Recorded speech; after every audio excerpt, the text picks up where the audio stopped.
छोटे से गांव चंदनपुर में दीनानाथ नाम का एक गरीब आदमी अपनी पत्नी सुमित्रा और बेटे आकाश के साथ रहता था।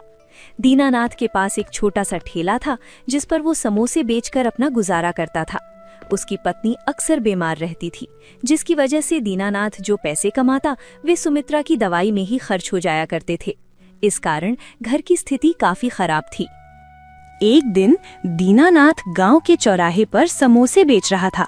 उसका दोस्त राजू भी उसके पास आता है। और सुना दीनानाथ, क्या हाल है? कुछ खास नहीं राजू, बस जैसे तैसे करके घर का गुजारा कर रहा हूँ। वे दोनों बातें करने ही लगते हैं कि तभी दीनानाथ का बेटा आकाश दौड़ता हुआ अपने पिता के पास आता है। पिताजी जल्दी चलिए, अचानक माँ की तबीयत बहुत खराब हो गई है। अरे ये क्या कह रहा है बेटा?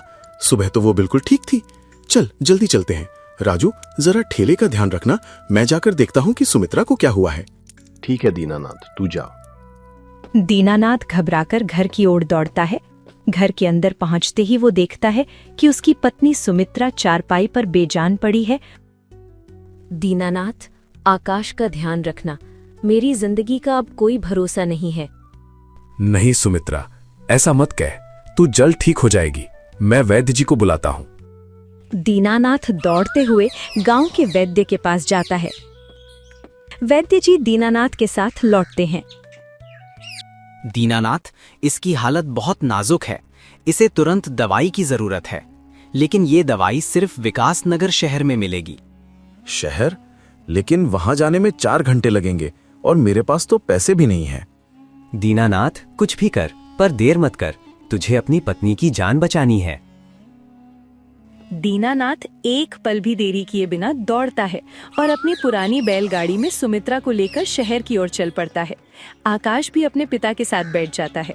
गांव की कच्ची सड़क, रास्ते में जंगल और ऊबड़ खाबड़ रास्ता था। बैलगाड़ी धीरे धीरे चल रही थी और सुमित्रा की सांसें धीमी होती जा रही थी। आकाश घबराकर अपने माँ का हाथ पकड़ लेता है। माँ, तुम ठीक हो जाओगे ना? बेटा, तू बहुत बहादुर है, तेरी किस्मत तुझे हमेशा आगे बढ़ाएगी, बस हार मत मानना। आकाश रोने लगता है। तभी अचानक बैलगाड़ी का पहिया कीचड़ में फंस जाता है और बैल घबराकर रुक जाते हैं। दीनानाथ नीचे उतरकर पहिया निकालने की कोशिश करता है। हे भगवान, अब क्या करूं?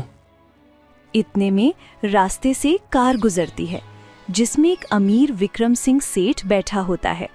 आकाश दौड़कर कार के पास जाता है और हाथ जोड़कर विनती करता है। सेठ जी, कृपया मेरी माँ को शहर तक पहुँचा दीजिए, उनकी जान खतरे में है।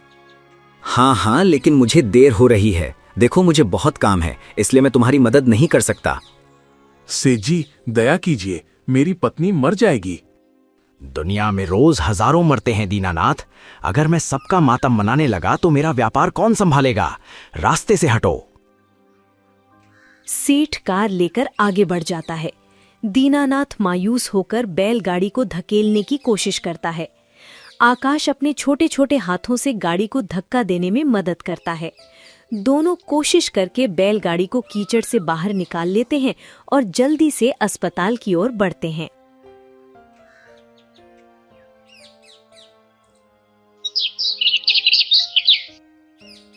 शाम का समय था। दीनानाथ किसी तरह सुमित्रा को अस्पताल पहुंचाता है। डॉक्टर जल्दी जल्दी उसका इलाज शुरू करता है। सुनो, इनकी हालत बहुत गंभीर है, पर हम पूरी कोशिश करेंगे इन्हें बचाने की। आप यहीं बैठ जाइए। दीनानाथ और आकाश डॉक्टर की बात सुनकर हताश हो जाते हैं। कुछ देर बाद डॉक्टर बाहर आते हैं। हमें माफ कीजिए, हम उन्हें नहीं बचा सके।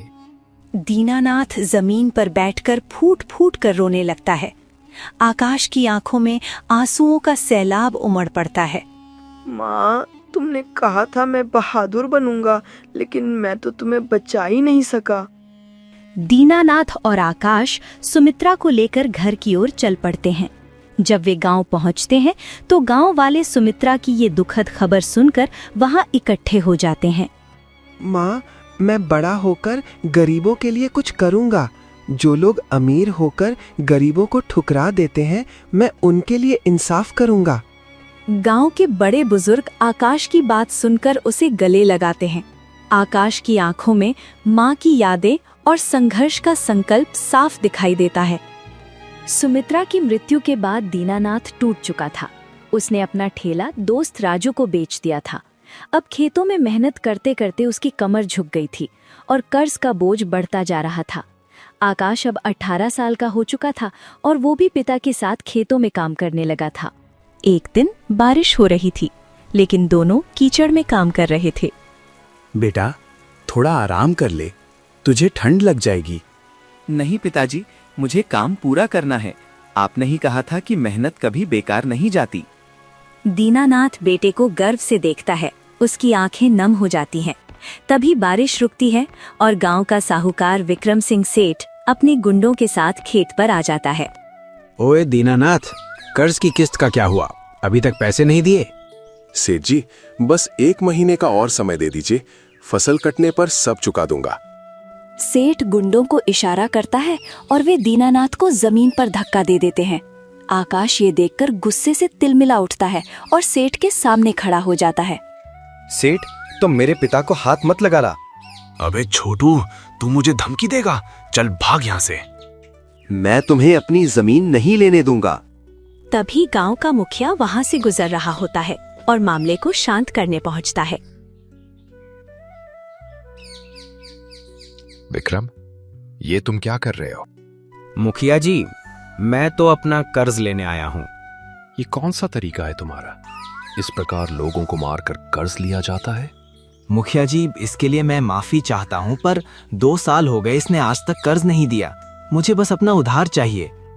मुखिया जी, आप तो जानते हैं मैं किन परिस्थितियों से गुजरा हूँ। मैंने मना नहीं किया, बस थोड़ा समय और दे दीजिए। ठीक है, मैं तुम्हें 6 महीने का और समय दिलवाता हूँ। विक्रम, इसे समय दो। विक्रम सिंह सेठ गुस्से में भुनभुनाता हुआ वहां से चला जाता है। रात का समय था। आकाश अपनी माँ की तस्वीर देख रहा था। बेटा, मैं तुझे पढ़ाना चाहता था, लेकिन हालात ने तुझे खेतों में लगा दिया। नहीं पिताजी, मैं पढ़ूंगा और इतना बड़ा आदमी बनूंगा कि किसी गरीब को कभी किसी सेठ से भीख नहीं मांगनी पड़ेगी। माँ, मुझे शक्ति देना। आकाश उसी रात पढ़ाई करने का संकल्प लेता है। वो दिन में खेतों में काम करता और रात को दिए की रोशनी में पढ़ाई करता। एक दिन खेत में काम करते समय दीनानाथ अचानक जमीन पर गिर जाता है। पिताजी, क्या हुआ आपको? आकाश उसे उठाकर डॉक्टर के पास ले जाता है। तुम्हारे पिता को फेफड़ों की बीमारी हो गई है। इलाज में थोड़े ज्यादा पैसे लगेंगे। आकाश के पास पैसे नहीं थे, लेकिन उसने हार नहीं मानी। उसने गांव में छोटे मोटे काम किए, लकड़ियां बेची, पानी भरा और मेहनत से इलाज के लिए पैसे जुटा लिए। दीनानाथ की हालत में सुधार होने लगा। एक दिन आकाश कुदाल से खेत खोद रहा था। विक्रम सिंह सेठ फिर से अपनी गाड़ी में आता है।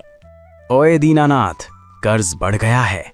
अगर समय पर पैसे नहीं दिए तो जमीन मेरी हो जाएगी। सेठ, गरीब होना कोई गुनाह नहीं है। हम मेहनत करके पैसे चुका देंगे। तू क्या चुकाएगा रे भिखारी? पहले अपनी हालत देख। सेठ के जाने के बाद आकाश कसम खाता है। पिताजी, अब वक्त आ गया है कि मैं शहर जाकर कुछ बड़ा करूं। मैं वादा करता हूं कि आपको कभी झुकने नहीं दूंगा। बेटा, शहर बहुत बड़ा है, वहां तेरा कोई नहीं है। पिताजी, आपने ही सिखाया है कि मेहनत करने वाले कभी हारते नहीं। आकाश अपने पिता के पैर छूकर उनसे आशीर्वाद लेता है। फिर एक छोटी सी पोटली में अपना सामान बांधकर उम्मीदों और सपनों के साथ शहर की ओर निकल पड़ता है। लंबा सफर तय करने के बाद जब वो शहर पहुंचता है तो मेहनत से अपनी किस्मत बदलने का इरादा लेकर सीधे एक कारखाने के मालिक के पास जाता है और उनसे विनम्रता से काम मांगता है। मालिक जी, मुझे काम चाहिए। मैं कुछ भी कर लूं, बस रहने और खाने की जगह मिल जाए। देख लड़के, यहाँ बहुत लोग आते हैं और भाग जाते हैं। तुझ पर कैसे भरोसा करूं? मालिक जी, मुझे एक मौका दीजिए, मैं मेहनत करूंगा। मालिक उसे काम दे देता है। आकाश भारी बक्से ढोने लगता है। कारखाने का मैनेजर उस पर बिना बात के चिल्लाता है। ओए लड़के, जल्दी कर, कामचोरों की यहाँ जरूरत नहीं है। आकाश बिना कुछ कहे काम करता रहता। वो दिन में काम करता और रात में झुग्गी में दिए की रोशनी में किताबें पढ़ता। उसका सपना उसे सोने नहीं देता था। धीरे धीरे वो प्रतियोगी परीक्षाओं की तैयारी करने लगा। कई सालों की मेहनत के बाद आकाश ने एक बड़ी सरकारी नौकरी की परीक्षा दी। एक दिन एक डाकिया उसके पास एक लिफाफा लेकर आता है। आकाश कांपते हाथों से उसे खोलता है। वाह, मैंने कर दिखाया। पिताजी का सपना पूरा हो गया।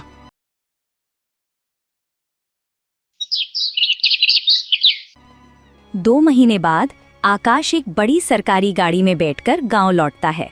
वो अब एक बड़ा सरकारी अधिकारी बन चुका था। गांव वाले उसे देखकर हैरान रह जाते हैं। बूढ़ा दीनानाथ अपने बेटे को देखकर आंसू नहीं रोक पाता। बेटा, तू सच में मेरा आकाश है। तूने अपना वादा पूरा कर दिया।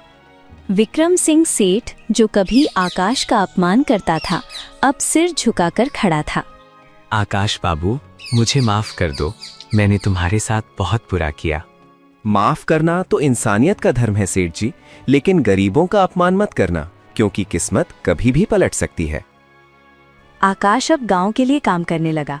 उसने गांव में एक अस्पताल बनवाया ताकि किसी और की मां इलाज के बिना न मरे। उसने स्कूल और पानी की व्यवस्था की। दोस्तों, मैंने गरीबी का दर्द सहा है, लेकिन मैंने हार नहीं मानी। मेहनत ही इंसान की सबसे बड़ी पूंजी है। और पिताजी, आप ही मेरे लिए भगवान हैं। मुझे दुख है कि माँ इस सफलता को देखने के लिए साथ नहीं है। दीनानाथ की आंखों में खुशी के आंसू थे। शाम को आकाश मंदिर जाता है और भगवान का आभार व्यक्त करता है। हे भगवान, आपने मुझे शक्ति दी और मेरे पिता का सपना पूरा करवाया। मैं सदा आपका आभारी रहूंगा। और इस तरह एक गरीब लड़के ने अपनी मेहनत और संकल्प से न केवल अपनी किस्मत बदली, बल्कि पूरे गांव का भविष्य संवार दिया।